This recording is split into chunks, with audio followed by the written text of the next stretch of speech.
यह माँ यज्ञ का दूसरा भाग मैं आपको बताती हूँ। श्रद्धालु भक्ति से भरे हुए देश विदेश से आए हुए श्रद्धालु इस महायज्ञ में भाग लेकर अपने जीवन दुखों से मुक्ति और सुख समृद्धि की कामना करते हैं और स्वा की गूंज के साथ हर आहुति एक नई उम्मीद जगाती है। यहाँ आकर मन को जो शांति मिलती है वह शब्दों में बयान नहीं की जा सकती। पुष्कर महायज्ञ का महत्व केवल धार्मिक नहीं बल्कि आध्यात्मिक भी है। यह हमें प्रकृति, अग्नि और ब्रह्मांड के साथ जोड़ता है। यज्ञ से वातावरण शुद्ध होता है, मन शांत होता है और आत्मा परमात्मा के निकट पहुंचती है। जैसे ही सूरज अस्त होता है, यज्ञ की पूर्णाहुति के साथ आरती की मधुर ध्वनि वातावरण को और भी दिव्य बना देती है। यह अनुभव हर व्यक्ति के जीवन में एक नई रोशनी लेकर आता है। पुष्कर महायज्ञ जहाँ आस्था है, ऊर्जा है और आत्मा को शुद्ध करने का अद्भुत मार्ग है। एक बार यहाँ आकर आप खुद को एक नई दुनिया में महसूस करेंगे। जैसे ही सूर्य अस्त हुआ, चारों ओर पूर्णाहुति के साथ यज्ञ आरती की मधुर ध्वनि वातावरण को और भी दिव्य बना देती है। यह अनुभव हर व्यक्ति के जीवन में एक नई रोशनी लेकर आता है। हम पुष्कर के चारों तरफ यज्ञ वेदी के परिक्रमा कर रहे थे, जिसमें साधु संत भी परिक्रमा कर रहे थे। इसकी हमने 7 परिक्रमा करी और ये बहुत दिव्य अनुभव था कि हम एक कितने महाविशाल यज्ञ की परिक्रमा कर रहे थे, जो सुबह से लेकर शाम तक लोग परिक्रमा करते थे। इसमें साधु संतों के लिए अलग स्थान था और आम जनता के लिए अलग। ये एक बहुत ही दिव्य अनुभव था। हम तो वहाँ के साधु संतों की वहाँ की मिट्टी भी लेके आए थे, जिससे जिससे अपने घर में हमने रखी, जो एक ऊर्जा का स्रोत थी, से हमें एक अलग ही ऊर्जा मिल रही थी वहाँ की विभूति और हवन से। वहाँ विदेशों के लोग भी आए हुए थे। पुष्कर महायज्ञ यहाँ आस्था, ऊर्जा, आत्मा को शुद्ध करने का अद्भुत मार्ग है। एक बार यहाँ आकर आप खुद को एक नई दुनिया में महसूस करेंगे। आप यहाँ एक बार आएंगे तो आप अपने आप को एक नई दुनिया में महसूस करेंगे। हमारे जितने भी साथी थे सभी ने बहुत अच्छा अनुभव महसूस किया। हर कण में भक्ति की, हर लहर में आस्था और हर सांस में दिव्यता बसती है।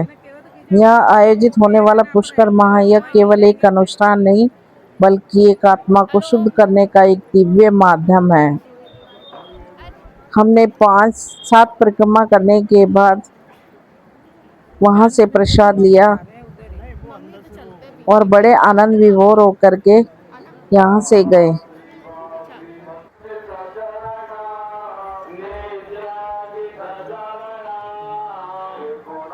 जैसे ही परिक्रमा खत्म हुई, परिक्रमा करने के बाद हम सभी ने गुरुजनों के दर्शन किए।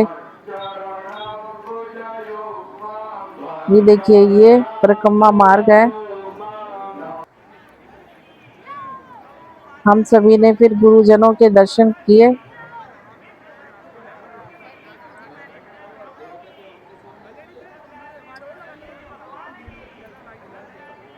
यहाँ हर व्यक्ति के जीवन में इतना उत्साह था कि सब ऊर्जा से भरे हुए थे।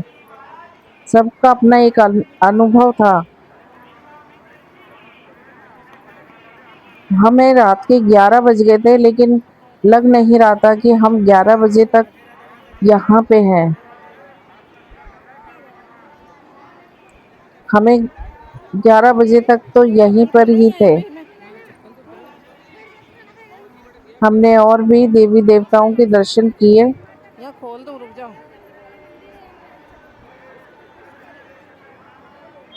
हमने और भी जगह देवी देवताओं के दर्शन किए, प्रसाद ग्रहण किया।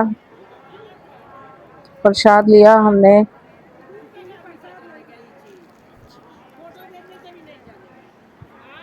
ये एक बहुत अच्छा अनुभव था हमारे लिए। ये आरती हो रही थी उस टाइम, एक अद्भुत नज़ारा था। देखते ही मन को सुकून मिला था। इतनी दिव्य और भव्य आरती हो रही थी।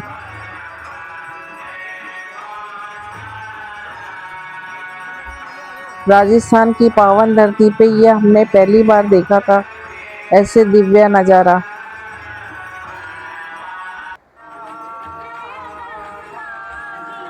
जिधर देखो उधर चारों तरफ पब्लिक थी।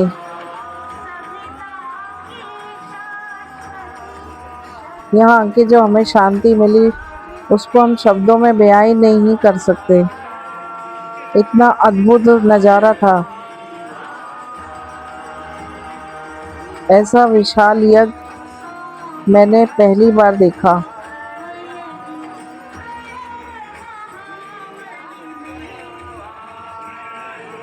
अद्भुत ऊर्जा से भरने वाला था यह नज़ारा।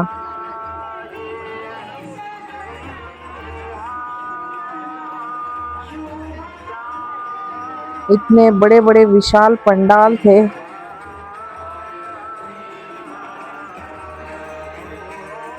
हर कोई यहाँ भक्ति में लीन था।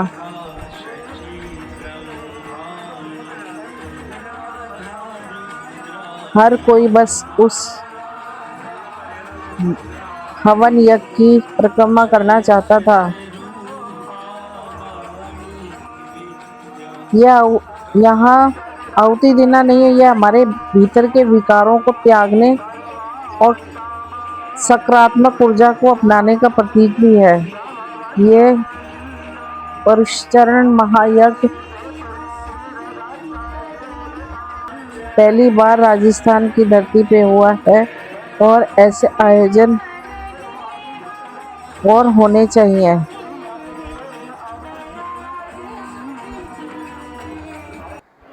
यज्ञ से वातावरण तो शुद्ध होता ही है, मन शांत और आत्मा परमात्मा के निकट पहुंचती है। यहाँ का वातावरण इतना शुद्ध था।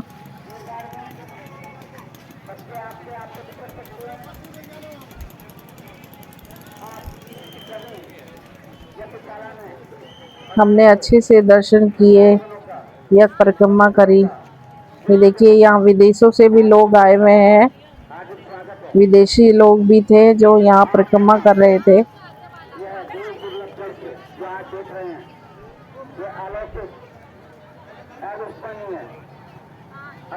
हर कोई बस यज्ञ में शामिल होना चाहता था, उसकी परिक्रमा करना चाहता था।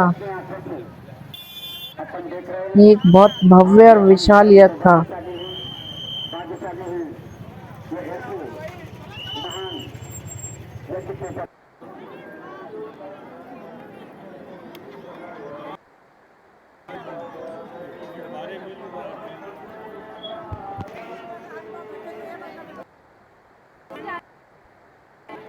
देर रात हमने जब दर्शन कर लिए, फिर हम घर के लिए रवाना हो लिए।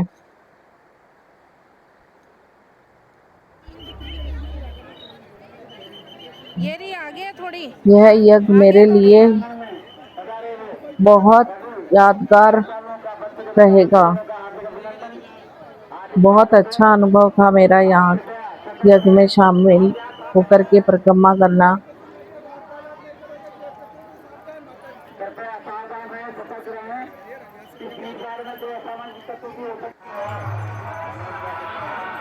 ऐसे यज्ञों से वातावरण शुद्ध होता है।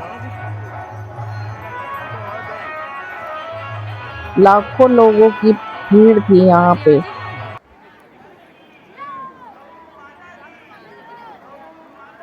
ये मैंने दूसरा पार्ट बनाया है, पहला पार्ट मैंने डाल दिया था, ये मेरा दूसरा पार्ट है। आप जाके मेरा पहला पार्ट भी देखिए। उसमें मैंने जब हम शुरू में करी हमने यहाँ की यात्रा पुष्कर की, उसमें बता रखा है मैंने। आप मेरा पहला पार्ट भी ज़रूर देखें। और पुष्कर का संबंध सीधे ब्रह्मांड से जुड़ा है। मान्यता है कि जब भी ब्रह्मा जी ने यज्ञ करने के लिए स्थान चुना चप्पल तो खोलूं यहीं पे मैं? पुष्कर सरोवर को ही चुना। यहाँ खोल दो, रुक जाओ। ब्रह्मा जी ने यज्ञ करने से पहले स्थान खोजा था जो कमल का फूल गिरने से पुष्कर सरोवर बना। इसी स्थान पर पहले उन्होंने पहला अपना यज्ञ किया, इसलिए पुष्कर को तीर्थों का राजा भी कहा जाता है। यहाँ का महायज्ञ ब्रह्मा जी की पूजा से जुड़ा है। ब्रह्मा जी ने महायज्ञ का एक बड़ा वैदिक अनुष्ठान है। अग्नि को साक्षी मानकर मंत्रोच्चारण द्वारा किया जाता है। घी, जड़ी बूटियां, अनाजों आदि की आहुति दी जाती है। कई पंडित मिलकर इस संपन्न करते हैं। यह सामान्य से बड़ा और अधिक प्रभावशाली माना जाता है। वैज्ञानिक दृष्टिकोण से देखें तो ये सिर्फ आस्था नहीं, कुछ वैज्ञानिक पहलू भी माने जाते हैं। हवन में डाली गई जड़ी बूटियां वातावरण को शुद्ध करती हैं। धुआं बैक्टीरिया को कम करने में मदद करती हैं। मंत्रों की ध्वनि से मानसिक शांति मिलती है। पुष्कर में महायज्ञ अक्सर खास अवसरों पे होते हैं, जैसे पुष्कर मेला, कार्तिक पूर्णिमा, विशेष धार्मिक अनुष्ठान का व्यक्तिगत कामनाओं के लिए। लोग महायज्ञ के लिए इसलिए शामिल होते हैं, पापों से मुक्ति के लिए, सुख समृद्धि की कामना के लिए, परिवार और शांति स्वास्थ्य के लिए। अगर तुम चाहो तो अगर आप चाहो तो इस यज्ञ में शामिल हो सकते हैं। ये मेरा वीडियो था। थैंक यू, धन्यवाद।